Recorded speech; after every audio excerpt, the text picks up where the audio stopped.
After daycare worker Jessica saved little Emily and her mother from Mark's violent abuse, she thought their journey to a safe and loving family life would finally be within reach.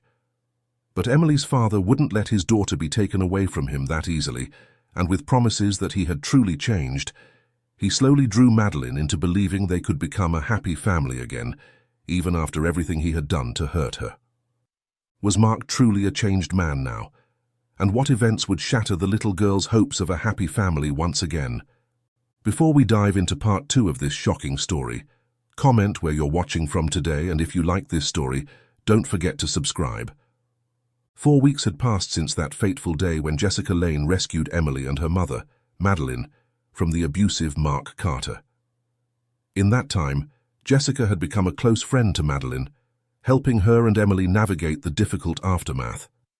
With Madeline juggling work and court hearings, Jessica had taken extra care of Emily at Sprout Daycare in Tacoma, Washington. Today was Jessica's birthday, and the daycare was filled with excitement. Jessica wore a shimmering princess fairy costume that captivated the children, especially Emily. The room was decorated with colorful balloons and streamers, and a Happy Birthday Ms. Jessica banner hung on the wall. As Jessica helped a group of children with their craft project, she couldn't help but reflect on how much had changed in the past month. Last year, her birthday had passed without much fanfare at the daycare. But now, after the events with Emily and Madeline, she had become something of a local hero. The thought both humbled and slightly embarrassed her. "Ms. Jessica, look!" Emily's voice pulled her from her thoughts. The little girl held up a crayon drawing of a fairy that bore a striking resemblance to Jessica in her costume. "Oh, Emily, that's beautiful," Jessica exclaimed, crouching down to get a better look. "Is that me?" Emily nodded enthusiastically, her pigtails bouncing. "It's you as a fairy princess, protecting all the kids." Jessica felt a lump form in her throat. She gently took the drawing from Emily, careful not to smudge the still wet crayon. "Thank you, sweetheart. This is going right up on our art wall." As Jessica stood to pin the drawing to the colorful corkboard that displayed the children's artwork, she caught sight of the clock on the wall. It was already 5 p.m. on Friday, signaling that pickup time was approaching at the end of the week. "All right, everyone," Jessica called out, clapping her hands to get the children's attention. "It's time to start cleaning up. Let's all work together to tidy the room before your parents arrive." There were a few groans of disappointment, but to her surprise, the children obediently began to put away their art supplies and toys. Jessica smiled as she watched them work together, picking up scraps of paper and putting crayons back in their boxes. Some of the older children helped the younger ones, a sight that always warmed her heart. As the cleanup progressed, Jessica's phone buzzed with notifications. She pulled it out of her pocket, seeing that several parents had logged into the pickup system. One name caught her eye: Madeline Carter. Emily's mom had arrived earlier than usual. "Emily," Jessica called softly, making her way over to where the little girl was helping to stack blocks. "Your mommy's here early today. Let's get your things ready, okay?" Emily's face lit up at the news. She quickly finished putting away the last few blocks and scampered over to Jessica, taking her hand. Together, they walked to the cubbies where the children's belongings were stored. As Emily gathered her backpack, water bottle, and beloved stuffed animal, Jessica couldn't help but notice how much more relaxed and happy the little girl seemed compared to a month ago. The change was remarkable, and it filled Jessica with a sense of pride and relief. "Don't forget your shoes, sweetie," Jessica reminded gently, as Emily started to head for the door in just her socks. Emily giggled and plopped down on the floor to put on her light-up sneakers. As she struggled with the laces, Jessica knelt down to help her. "There we go," Jessica said, tying the last bow. "All set?"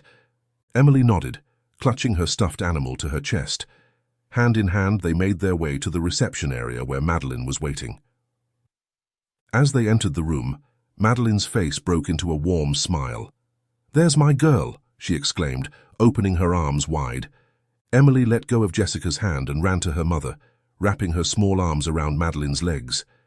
Madeline bent down to scoop her daughter up, planting a kiss on her cheek. "And there's our birthday girl," Madeline said, turning her attention to Jessica.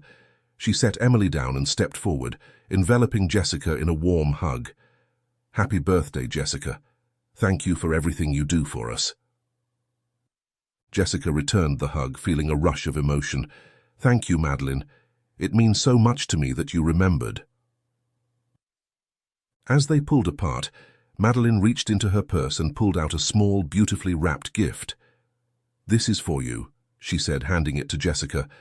"I know Emily already gave you something, but I wanted to add a little something too. I hope you like it." Jessica took the gift, touched by the gesture. "Oh, Madeline, you didn't have to." "Thank you so much." Open it," Emily chimed in, bouncing on her toes with excitement. Jessica laughed. "I think I'll save it for later, sweetie. But thank you both so much. Emily already gave me a beautiful drawing today." Madeline smiled down at her daughter.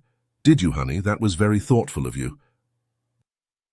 As Emily beamed with pride, Jessica couldn't help but notice how much healthier and happier Madeline looked compared to a month ago. The dark circles under her eyes had faded, and there was a lightness to her demeanor that had been missing before. "You're early today," Jessica commented. "How are you doing?" "Especially after, the news about Mark's bail last week." Madeline's expression shifted slightly at the mention of her husband. "Actually, that's part of why I'm early. Mark contacted me 3 days ago, and I just had a short meeting with him and our lawyers about an hour ago." Jessica felt her heart skip a beat. "A meeting, but isn't there a restraining order?" Madeline nodded. "There is, but he sent me a bouquet of roses and an apology letter to the house. He says he's changed, Jessica, and when I saw him today, he did look better than he has in a long time. We just discussed legal matters that don't require court involvement, about the house, belongings, and other things. Nothing more." Jessica struggled to keep her expression neutral, even as alarm bells rang in her head. "Madeline," she said carefully, "this monster thinks he can buy your love back with a few roses after all the harm he did to you and Emily." To Jessica's surprise, Madeline's eyes softened. "Maybe he did change. I would love it for Emily. She needs a father." Jessica felt her stomach drop. She reached out, gently grasping Madeline's hand. "Madeline, please promise me you won't let Mark get close again, for Emily's safety. We fought so hard for her, for both of you. We can't mess this up now." Madeline squeezed Jessica's hand reassuringly. "Of course, I won't let him get close to Emily. I promise, Jessica." Jessica nodded, trying to push down her worry. You can always reach out to me if you need someone to talk to, right?" "I know," Madeline said with a small smile. "Mommy, can we show Miss Jessica what we got her?" the little girl suddenly asked eagerly. Madeline's eyes widened slightly. "Oh, honey, I think we should let Miss Jessica open her gift at home. Remember, it's a surprise." Jessica smiled, trying to ease the sudden tension. "That's right, Emily. I'll open it tonight and tell you all about it on Monday, okay?" Emily nodded, though she looked a bit disappointed. Jessica crouched down to the little girl's level. "Thank you so much for remembering my birthday, Emily," she said softly. "Your drawing and the gift you gave me in class mean so much to me. You're such a thoughtful girl." Emily's face brightened at the praise. She threw her arms around Jessica's neck in a tight hug. "I love you, Miss Jessica," she whispered. Jessica felt her heart swell with emotion. "I love you too, sweetie," she replied, giving the girl a gentle squeeze before releasing her. As she stood up, Jessica caught Madeline wiping away a tear. The two women shared a look of understanding. They both knew how far Emily had come in the past month, how much more open and affectionate she had become. "Well, we should get going," Madeline said, taking Emily's hand. "Thank you again for everything, Jessica. I hope you have a wonderful birthday weekend." Jessica nodded, walking them to the door. "Thank you both. Have a great weekend, and I'll see you on Monday, Emily." As she watched them walk to their car, Jessica couldn't shake the feeling that something was off with Mark, trying to get back into Madeline's and Emily's life. She made a mental note to check in with her friend over the weekend, just to make sure everything was truly okay. With a sigh, Jessica turned back to the daycare. There were still a few children left to be picked up, and she had a classroom to finish cleaning. But as she walked back to the playroom, she couldn't help but feel grateful for the unexpected friendships that had blossomed from such difficult circumstances. The rest of the evening passed in a blur of goodbyes to children and parents, tidying up and gathering her birthday gifts into a large box. As Jessica carried the box out to her car, she felt a mix of exhaustion and contentment. It had been a good day filled with love and laughter, but she was ready to head home and relax. As she drove home, Jessica's mind wandered back to the events of the past month. The memory of that day, following Mark's car, confronting him in the forest, the fear and uncertainty, still sent a chill down her spine whenever she passed through the forested region. But she reminded herself that it was over now. Emily and Madeline were safe, and Mark was facing the consequences of his actions. When Jessica arrived home, she carried her box of gifts inside and set it on the coffee table in her living room. She made herself a quick dinner and settled on the couch, ready to open her presents. One by one, she unwrapped the gifts from the children and their parents. There were handmade cards, small trinkets, and even a few gift cards. Each one touched her heart, reminding her of why she loved her job so much. When Jessica finished her meal, she reached for Emily's gift. Inside, she found a twin stuffed animal and a card with Emily's endearing scribbles. "Let's play together, Miss Jessica. I love you," it read. The simple message brought fresh tears to Jessica's eyes. Finally, she came to Madeline's gift. She carefully unwrapped it. Inside was a check and a letter. Jessica's eyes widened as she read Madeline's words.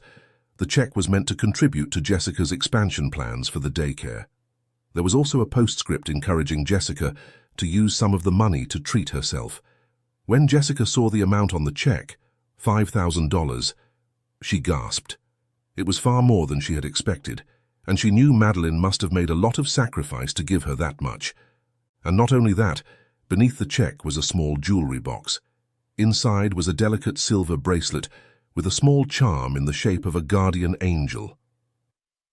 Jessica felt tears welling up in her eyes as she examined it closely before slipping it onto her wrist, touched by the gesture. The weight of it felt comforting, a tangible reminder of the bond she shared with Madeline and Emily. As she sat there, admiring the bracelet and reflecting on the day, Jessica felt overwhelmed by the generosity and love she had received. She carefully tucked the check into her wallet, still in disbelief at Madeline's gesture. As she got ready for bed that night, Jessica's last thought before drifting off to sleep was of Emily's smiling face as she presented her fairy drawing. The next morning, Jessica woke early despite it being a Saturday. By the time the sun was fully up, she had already finished baking a delicious casserole. As she pulled the steaming dish from the oven, its mouth-watering aroma filling her kitchen, she decided to call Madeline. Jessica wanted to thank Madeline properly for her generous gift and thought bringing over the freshly baked casserole would be a nice gesture. However, when she dialed Madeline's number, there was no answer. Jessica frowned slightly but reasoned that Madeline might be busy with Emily. Given that they lived relatively close to each other and had become quite close recently, Jessica decided to simply get ready and head over. She changed into a comfortable outfit and waited for the casserole to cool slightly. Carefully wrapping the still warm casserole dish in a thick towel, Jessica headed out to her car. The drive to Madeline's house was short, just about 10 minutes through the quiet suburban streets of Tacoma. As she pulled into Madeline's driveway, Jessica felt a sense of relief wash over her. She could hear the sound of laughter coming from inside the house, Emily's high-pitched giggles mixed with what sounded like a man's deeper chuckle. For a moment, Jessica sat in her car, confusion washing over her. The male voice she heard definitely wasn't Madeline's, and as far as she knew, there wasn't another man in their lives. A flicker of unease passed through her as she remembered what Madeline said yesterday when picking up Emily. Taking a deep breath to steady herself, Jessica grabbed the casserole and made her way to the front door. She rang the doorbell, balancing the casserole dish in one hand. She readied a smile on her face, despite the growing knot of anxiety in her stomach. She heard footsteps approaching, and then the door swung open. But instead of Madeline or Emily, Jessica found herself face to face with Mark. For a moment, they both stood frozen in surprise. Jessica felt as if the ground had dropped out from beneath her feet. Mark cleared his throat, his voice neither particularly happy nor angry, just flat and normal. "Miss Jessica, we didn't expect you here." Jessica struggled to find her voice, shock coursing through her system as her mind racing. Mark shouldn't be here. He had a restraining order against him. This was wrong, all wrong. I didn't expect you to be here either," she managed to say. Mark's eyebrows raised slightly. "Why wouldn't I be? This is my home." Jessica's mind raced. She carefully set the casserole dish down on a nearby table and reached for her phone, ready to dial 911. "Mr. Carter, you have a restraining order. You're not supposed to be here." Before Mark could respond, Madeline appeared behind him. "Jessica," she said, her voice calm but with an undercurrent of nervousness, "I let him in. Please, come inside and see for yourself. He's truly changed." Jessica hesitated, her finger hovering over the 911 button on her phone. Madeline noticed and quickly added, "There's no need for that, Jessica. Everything's fine. Please, come in." Reluctantly, Jessica put her phone away and stepped inside, her heart pounding in her chest. As she entered, she handed the casserole to Madeline, trying to keep her voice steady. "I made this for you this morning. It's fresh from the oven, and thank you again for your gift yesterday." Madeline smiled warmly. "You shouldn't have troubled yourself, Jessica, and there's no need to feel indebted. We're friends." At that moment, Emily came running, apparently drawn by the smell of the casserole. She hugged Jessica tightly. "Miss Jessica, you came to visit us. What's that good smell?" Jessica forced a smile, trying to maintain a sense of normalcy for Emily's sake. "I made a casserole for you and your mom, sweetie." She held out the casserole to Madeline, who took it with a murmured thanks. Emily's eyes lit up with excitement as Madeline placed the dish on the dining table. Then, to Jessica's surprise, Emily asked, "Can Dad eat it too?" Jessica felt her heart skip a beat. She looked at Mark, then back at Emily, struggling to keep her voice calm. "Do you want to share with your daddy, Emily?" Emily nodded enthusiastically. "Dad said sorry and promised to change.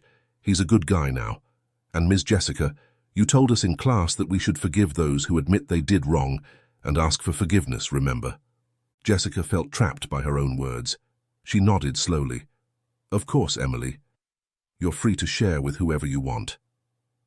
Mark smiled at Jessica, but it didn't reach his eyes. "I truly am sorry for what happened, Jessica, but I'm a changed man now." Jessica nodded stiffly, feeling increasingly uncomfortable. "I should go," she said, turning to Madeline. "I didn't mean to disturb your weekend. I just wanted to drop this off." But Madeline reached out, taking Jessica's hand.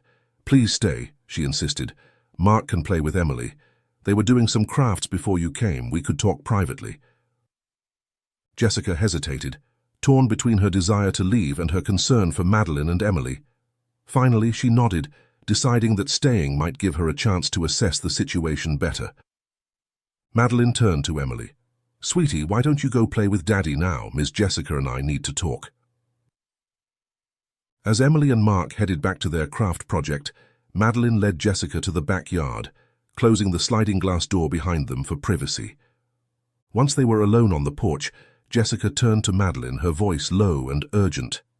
"Madeline, why is Mark here? You promised me yesterday you wouldn't let him get close to Emily.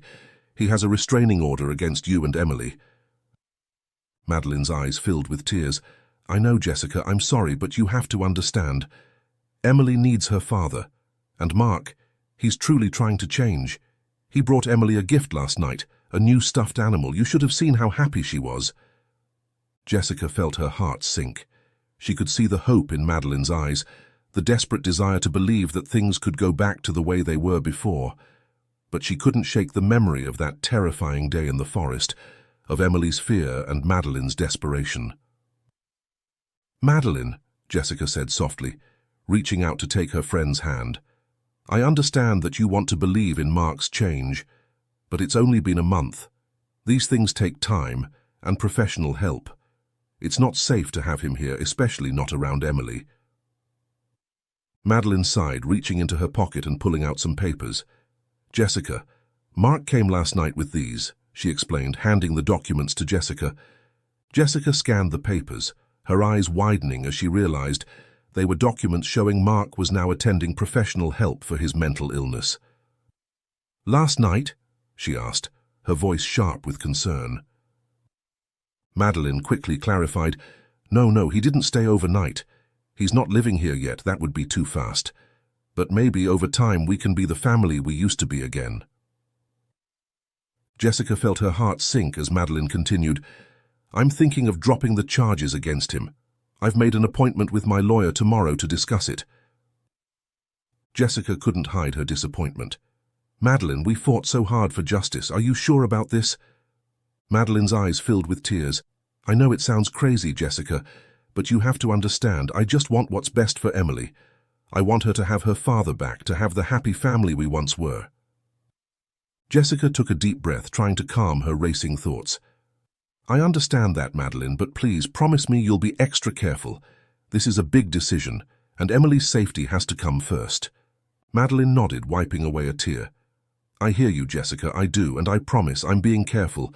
Mark isn't living here or anything, we're taking it slow." Before Jessica could respond, the sliding door opened and Emily poked her head out. "Mum, Ms. Jessica, I'm hungry. Can we eat that yummy-smelling food now?" Madeline and Jessica exchanged a look before Madeline answered, "Of course, sweetie. Let's go inside and have some lunch." As they settled around the dining table, Jessica couldn't help but notice the tension in the air. She helped serve the casserole to Madeline and Emily, but let Mark take his own portion. Emily took a bite and immediately praised Jessica's cooking. "This is really good, Ms. Jessica." Mark also complimented the dish after his first bite. Then, to Jessica's surprise, he said, "You know, this casserole would be even better with the right drink, something to bring out the flavors more." Jessica and Madeline tensed at the mention of a drink, but Mark quickly added, "No, not alcohol. But I can make something similar. Is that okay?" Madeline hesitated before nodding. Mark stood up and went to the kitchen, asking them to wait at the table while he prepared something special. Jessica watched Mark carefully as he moved around the kitchen, grabbing orange juice, lime, and various ingredients. He blended them in a mixer and soon returned with glasses of the concoction for everyone. As she watched Mark interact with Emily, Jessica couldn't help but notice a slight tension in his movements, a tightness around his eyes that hadn't been there before. It was subtle, but it set off alarm bells in her mind. As they finished their meal, Mark announced that he needed to leave. Emily looked disappointed, but Mark assured her he would be back soon. Jessica also stood up, saying she had overstayed and should head home. "Why are you all leaving so soon, Miss Jessica? Daddy?" Emily's small voice wavered with disappointment, her wide eyes darting between the departing adults. She clutched the hem of her dress, her lips curling into a slight pout. Mark, sensing her growing frustration, crouched to her level with a bright, encouraging grin. "What about a walk in the park at 4 p.m. with your mum, Emily?" he suggested, his tone light, as if this spontaneous idea might soften the blow. Emily's eyes sparkled with excitement, her earlier frustration vanishing in an instant. She bounced on her toes, already picturing all the fun they'd have at the park. "Can we bring my new stuffed animal too?" she asked, her voice bubbling with enthusiasm. Jessica shot a quick disapproval look at Madeline, who paused for a moment, weighing the idea before finally agreeing to a short picnic. "All right, just a quick picnic," Madeline conceded, her tone soft yet firm. Emily let out a joyful squeal, dashing over to wrap her arms tightly around her mum's waist. Jessica shook his head at Madeline once more, but she understood. This was what Emily wanted, and that's what mattered most to Madeline. As Mark left, promising to return at 4 p.m., Jessica also said her goodbyes. She climbed into her car, her mind whirling with everything that had just happened. As she drove home, she couldn't shake the feeling that something wasn't right about the situation. The rest of the afternoon passed in a blur for Jessica. She spent some time writing thank you notes for her birthday gifts and researching activities for her Monday class. It wasn't until she glanced at the clock, the ornate hands pointed to 4:05 p.m., and suddenly, the memory of Madeline's planned picnic with Mark flooded back to her. A knot of unease tightened in Jessica's stomach. She reached for her phone, her fingers hovering over Madeline's contact information. The cheerful profile picture of Madeline and Emily smiling back at her seemed to mock the growing sense of dread she felt. With a deep breath, Jessica pressed the call button. The phone rang once, twice, 3 times before abruptly cutting to voicemail.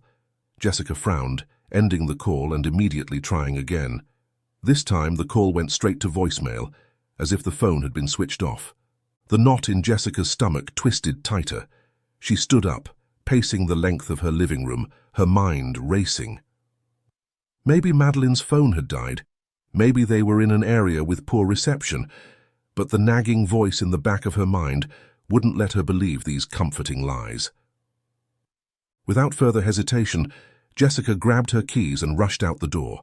The later afternoon air was warm against her skin as she climbed into her car, the engine roaring to life as she turned the key in the ignition. The drive to Madeline's house seemed to take an eternity, even though Jessica knew it was only 10 minutes. Every red light felt like a personal affront, every slow driver an obstacle in her path. When she finally pulled into Madeline's driveway, the house loomed before her, dark and silent. Jessica's heart pounded in her chest as she approached the front door. She rang the doorbell, the cheerful chime echoing through the empty house. No answer. She knocked, the sound of her fist against the wood unnaturally loud in the quiet neighborhood. Still nothing. Stepping back, Jessica surveyed the house. The curtains were drawn and there was no sign of life inside. She circled around to the back, peering through windows, hoping to see some indication that everything was all right. But the house remained stubbornly silent and still. As Jessica returned to the front of the house, she noticed an elderly couple watching her from the neighboring property. They stood on their porch, curiosity and concern etched on their faces. Jessica approached them, forcing a smile she didn't feel. "Excuse me," she called out, her voice sounding strained even to her own ears. "I'm a friend of the Carters, Emily's caregiver at her daycare. Have you seen them today?" The couple exchanged a glance before the woman spoke, her voice quavering slightly. "Yes, they left about half an hour ago. With that man, Mark, I believe his name is." Jessica nodded, trying to keep her voice steady. "Did you notice anything unusual?" The man frowned, his bushy eyebrows knitting together. "Well, now that you mention it, they did seem to be carrying quite a bit of stuff. Luggage, even. And some camping gear, I think. Seemed a bit much for a picnic, if you ask me." Jessica felt as if the ground had dropped out from under her feet. Luggage, camping gear. This was far more than a simple picnic in the park. Her mind raced, trying to make sense of what she was hearing. "Thank you," she managed to say, her voice barely above a whisper. "You've been very helpful." As Jessica hurried back to her car, the weight of the situation pressed down on her. Should she call the police? But what if she was overreacting? What if this was all just a misunderstanding? For a moment she sat there, paralyzed by indecision. The thought crossed her mind to report Mark for violating his restraining order, but she also recalled Madeline mentioning that she wanted to drop the charges. Jessica worried that if they were simply enjoying their picnic and the police showed up, it could upset Madeline, especially if nothing was actually wrong. It might strain their friendship, and Emily could end up feeling confused and hurt. Weighing her options, Jessica decided it was best to look for them herself first. She slid into the driver's seat, her hands shaking as she gripped the steering wheel. The memory of Emily's fearful face the last time flashed in her mind, followed by the image of Mark's cold, calculating eyes. With a deep breath, she started the engine. As she pulled out of the driveway, her mind was already formulating a plan. She remembered the strange stop Mark had made in the forested area on their way home from the daycare. It was a long shot, but it was the only lead she had. The sun began to sink lower on the horizon as Jessica drove, casting an orange glow that mixed in with the bright blue over the landscape. She headed towards the outskirts of Tacoma, where the city gave way to dense forests. Her eyes scanned the roadside, looking for any sign of Mark's red car or a turnoff that might lead to a secluded area. As she drove deeper into the forested region, the trees seemed to close in around her, their shadows growing longer and more ominous with each passing minute. Jessica's knuckles were white on the steering wheel, her eyes darting from the road to the forest and back again. She passed several trailheads, each one causing her heart to leap in anticipation, before sinking again when she saw no sign of Mark's car. The sky was darkening rapidly now, the last rays of sunlight filtering weakly through the dense canopy above. Just as Jessica was beginning to lose hope, she spotted a familiar red vehicle parked at a secluded trailhead. Her breath caught in her throat as she slowed down, carefully pulling in a short distance away from Mark's car. For a moment, Jessica sat there, her heart pounding so loudly she was sure it must be audible in the eerie silence of the forest. The trees loomed around her, their branches swaying gently in the evening breeze. The last traces of sunlight struggled to break through the dense canopy overhead, casting long, eerie shadows across the ground. With trembling hands, Jessica reached for her phone. She knew she should call the police, but something held her back. What if she was wrong? What if this was all just a terrible misunderstanding? Gathering her courage, Jessica stepped out of her car. The cool evening air hit her face, carrying with it the scent of pine and damp earth. She approached Mark's car cautiously, her footsteps crunching softly on the gravel.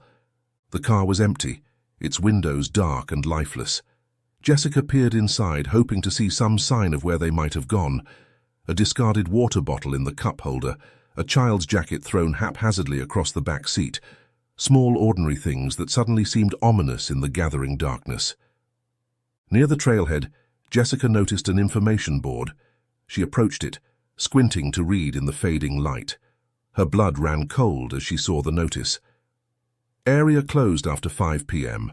No entry permitted. Jessica checked her phone. It was 5:30 p.m. She stood there, frozen in indecision. The forest stretched out before her, dark and foreboding. Somewhere in its depths, she knew, were Madeline and Emily. But was she prepared for what she might find? As Jessica wrestled with her thoughts, a sound cut through the stillness of the evening. A distant cry, echoing from deep within the forest. It was faint, almost imperceptible, but unmistakably human. Without thinking, Jessica took a step towards the trail, then another. The cry came again, louder this time, filled with fear and desperation. In that moment, all of Jessica's doubts vanished. She knew she had to act. With shaking hands, she pulled out her phone and dialed 911, her eyes never leaving the dark path that disappeared into the forest. The line connected, and a calm voice answered, "911, what's your emergency?" Jessica took a deep breath, steeling herself for what was to come. "I need help," she said, her voice trembling but determined. "I think a woman and her child are in danger. I'm at the Tacoma Forest trailhead, and I just heard a scream from the woods." As Jessica relayed the details to the dispatcher, the cry came again, clearer this time, but with a grunt that sent a chill down her spine. It sounded like someone struggling to call for help. "Ma'am, I need you to stay where you are," the dispatcher instructed firmly. "Police are on their way. Do not enter the forest." Jessica nodded, even though the dispatcher couldn't see her. "I understand," she said, her voice barely above a whisper. "Please hurry." As she ended the call, Jessica felt torn between her instinct to help and the logical part of her brain telling her to wait for the authorities. She paced back and forth near the trailhead, her eyes straining to see into the darkening forest. The minutes ticked by, agonizingly slowly. Jessica checked her phone repeatedly, willing the police to arrive faster. Every rustle of leaves, every snapping twig made her jump, imagining Mark emerging from the shadows. Finally, after what felt like hours but was probably only about 10 minutes, Jessica heard the distant wail of sirens. Relief washed over her as she saw the flashing lights of police cars approaching. 3 patrol cars pulled into the parking area, their headlights cutting through the gathering darkness. Officers quickly exited their vehicles, their faces serious as they approached Jessica. "Ma'am, are you the one who called 911?" one of the officers asked, his hand resting on his holster. Jessica nodded, her words tumbling out in a rush. Yes, that's me. I'm Jessica Lane. I work at Sprout Daycare, where Emily Carter attends. I followed her father here because I was worried about Emily and her mother's safety. This is their car. The officer nodded, his expression softening slightly. Can you tell us exactly what you heard and saw? Jessica recounted everything. Her concerns about Mark, the neighbor's report of luggage and camping gear, and the cries she had heard from the forest. As she spoke, 2 officers began inspecting Mark's car. "Ma'am, you said the family brought luggage with them," one of the officers called out, peering through the windows of Mark's car. "That's what their neighbor told me," Jessica confirmed. The officer frowned, his flashlight beam sweeping across the interior of the car. "I don't see any luggage in here. It might be in the trunk." Before they could investigate further, chilling grunts echoed from the forest, louder and clearer than before. Without hesitation, 4 of the officers drew their weapons and headed towards the sound, their powerful flashlights illuminating the path ahead. "Stay here with Officer Johnson," the lead officer instructed Jessica, gesturing to a young officer who remained behind. Jessica nodded, wrapping her arms around herself as she watched the officers disappear into the darkness. The waiting was excruciating. Every second felt like an eternity, as she imagined what might be happening in the depths of the forest. Officer Johnson tried to distract her with questions about the daycare and her relationship with the Carter family, but Jessica found it hard to focus. Her eyes kept darting back to the forest, straining to hear any sound that might indicate what was happening. After what seemed like an eternity, but was probably only about several minutes, they heard movement from the trail. Jessica's heart leapt into her throat as one of the officers emerged from the forest, his face pale in the harsh light of the cruisers. "We found a woman tied to a tree," he reported breathlessly. "We need help to get her down and something to cut the rope." Jessica felt her knees go weak, the world spinning around her. She reached out, steadying herself against the hood of a police car. Officer Johnson quickly grabbed some tools from the cruiser and rushed into the forest to assist his colleagues. Left alone in the parking lot, Jessica felt a mix of relief and renewed fear. They had found Madeline, but where was Emily and Mark?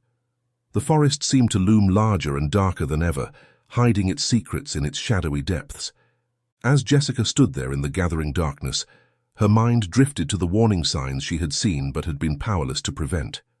She understood, with a heaviness in her heart, why Madeline had let Mark back into their lives so quickly. She had heard about this all too often, women welcoming back their abusers, clinging to promises of change and dreams of normalcy. The longing for what once was, the hope that things could be different this time, the desperate wish to give their children a complete family. Jessica couldn't blame Madeline. The pattern was all too familiar, the manipulation too subtle and insidious.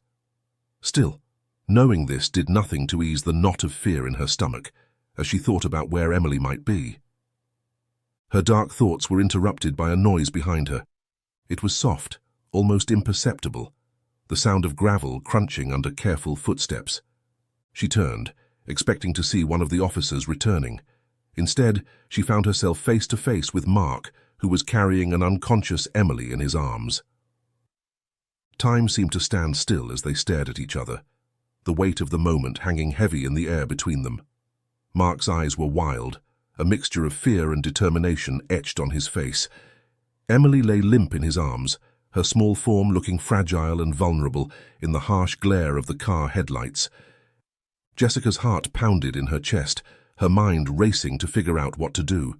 She knew she had to act, to protect Emily, but she was also acutely aware of how dangerous Mark could be.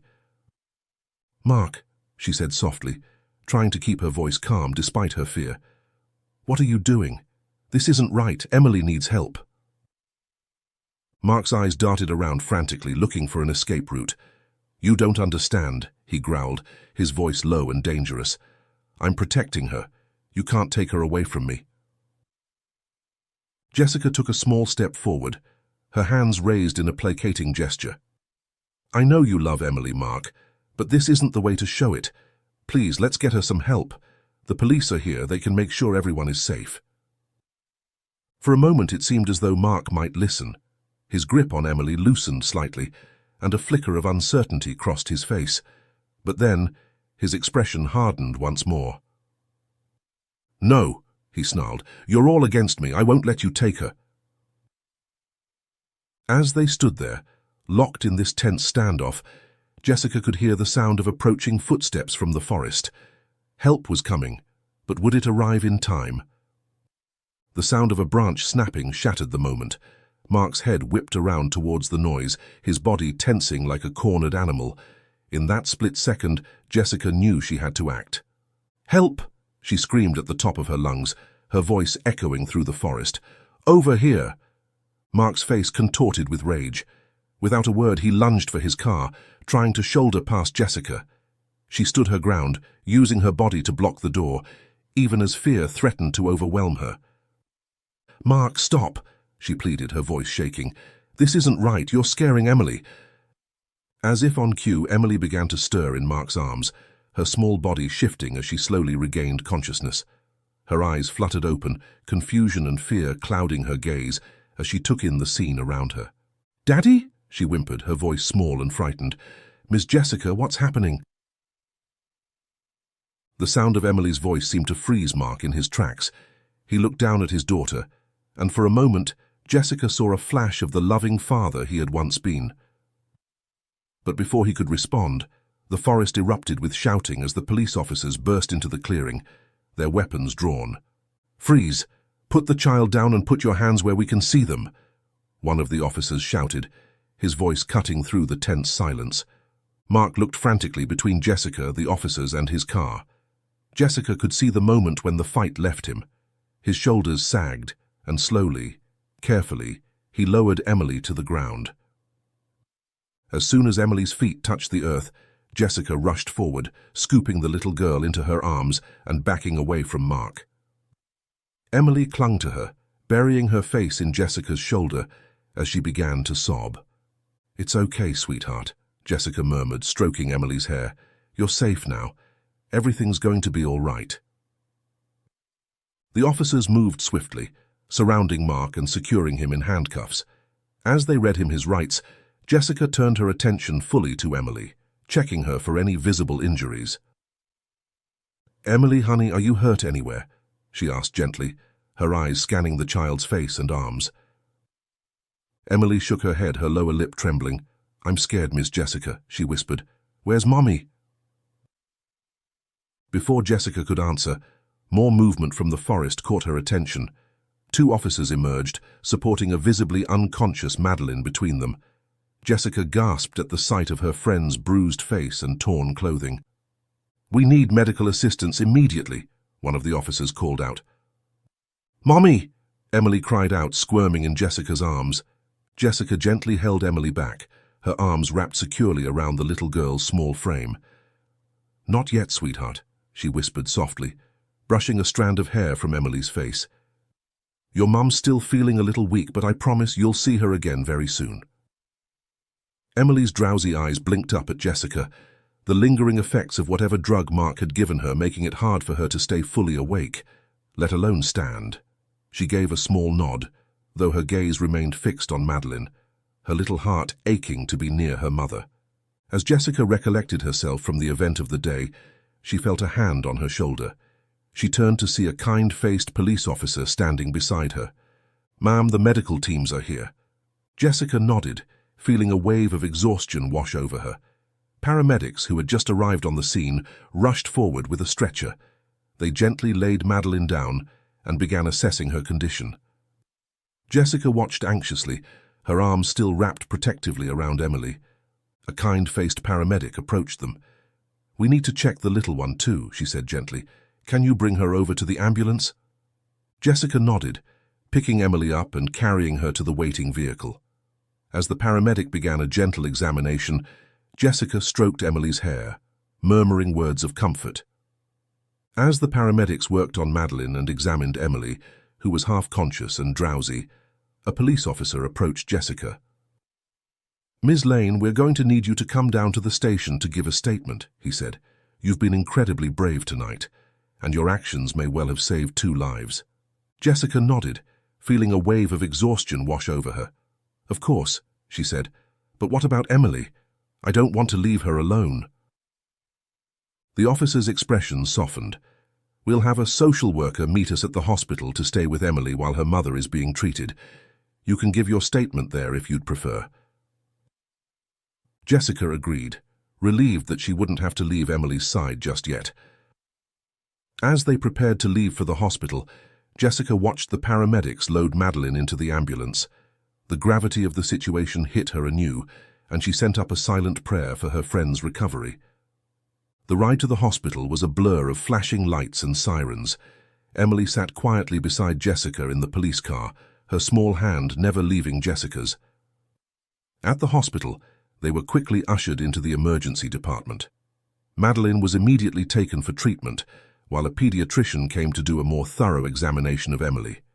As promised, a social worker arrived to stay with Emily, allowing Jessica to give her statement to the police as she was taken into a small, quiet room in the hospital.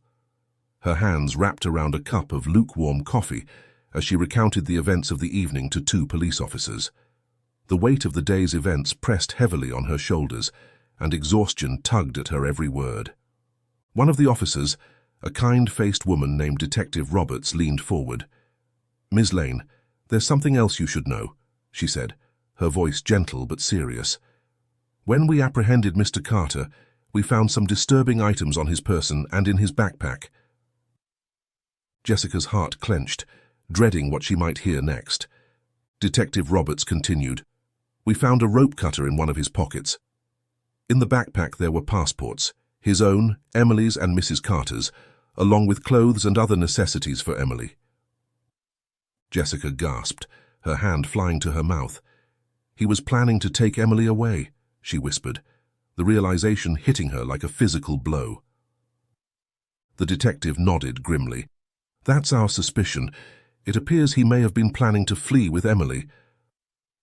"But what about Madeline?" Jessica asked, her voice trembling. The other officer, a tall man with graying hair, spoke up. "We found Mrs. Carter tied to a tree in the woods. She was incredibly lucky. There was a thin branch she had managed to use to partially support her weight. If she hadn't found that support, or if we had arrived much later—" He trailed off, the implication clear. Jessica felt tears welling up in her eyes. "Oh God," she murmured, the full horror of what could have happened washing over her. "Mr. Carter is being charged with attempted murder, among other serious offenses," Detective Roberts said. "The evidence against him is substantial. We found his DNA and fingerprints all over the scene, and the rope cutter and other items in his possession provide strong corroborating evidence." Jessica nodded, trying to process this information. "So, what happens now?" she asked. "We'll need to wait for Mrs. Carter to regain consciousness to get her statement," the male officer explained. "And we'll need to speak with Emily as well, though we'll do that with the utmost care and sensitivity. As for Mr. Carter, we'll attempt to interrogate him, but given the circumstances, we doubt he'll be willing to speak." "But even without their testimonies, do you have enough to convict him?" Jessica asked, worry creeping into her voice. Detective Roberts nodded reassuringly. "The physical evidence alone is very strong.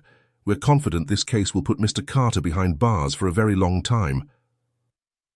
Jessica let out a shaky breath, relief mingling with the fear and exhaustion she felt.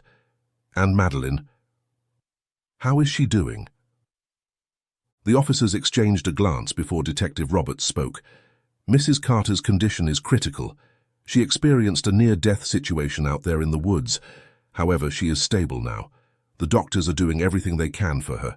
At this point, we're waiting for her to regain consciousness." Jessica nodded, tears spilling down her cheeks. The enormity of what had happened, what could have happened, crashed over her like a wave. She thought of Emily, waiting anxiously for news of her mother, and of Madeline fighting for her life in the ICU. "Thank you," she managed to say to the officers. "Is there anything else I can do?" Detective Roberts smiled kindly. "You've done more than enough, Ms. Lane. Your quick thinking and bravery likely saved 2 lives tonight. For now, the best thing you can do is be there for Emily. She's going to need a lot of support in the coming days and weeks." Jessica nodded, wiping her eyes. As the officers left, she took a deep breath, steeling herself for what lay ahead. The nightmare of the forest was over, but she knew the journey of healing for the Carter family was just beginning. After giving her statement to the police, Jessica quickly made her way back to Emily's side. The little girl lay on a stretcher now, her tiny arm hooked up to an IV as the clear fluid slowly dripped into her veins, working to flush the remaining effects of the drug from her system. Emily's eyes fluttered open occasionally, still heavy with exhaustion, but Jessica gently squeezed her hand, offering a reassuring smile whenever their eyes met. A doctor approached, his expression calm but serious. He explained that while the IV would help clear Emily's system, they needed to collect a urine sample to run a lab test and determine the exact substance she had been given. Jessica nodded, her heart tightening at the thought of what Emily had been through. She brushed a soft kiss against Emily's forehead, silently vowing to stay by her side through every step of the recovery. In the quiet of the hospital room, Emily looked up at Jessica with wide, scared eyes. "Miss Jessica," she whispered, "I'm afraid to go home. What if Daddy comes back?" Jessica hugged Emily close, her heart breaking for the fear this child had endured. "Oh, sweetheart," she said gently, "your daddy won't be able to hurt you or your mommy anymore. The police will make sure of that, and you know what? You're so brave, Emily, so brave." Emily snuggled closer to Jessica, her small body relaxing slightly at the words of comfort. As they sat there, waiting for news about Madeline, Jessica made a silent vow. She would do whatever it took to help this family heal, to ensure that Emily and Madeline never had to live in fear again. The night stretched on, filled with worried waiting and hushed conversations with doctors and police officers. But through it all, Jessica remained by Emily's side, a steady presence in the midst of chaos, determined to be the rock this little girl needed in the storm that had become her life.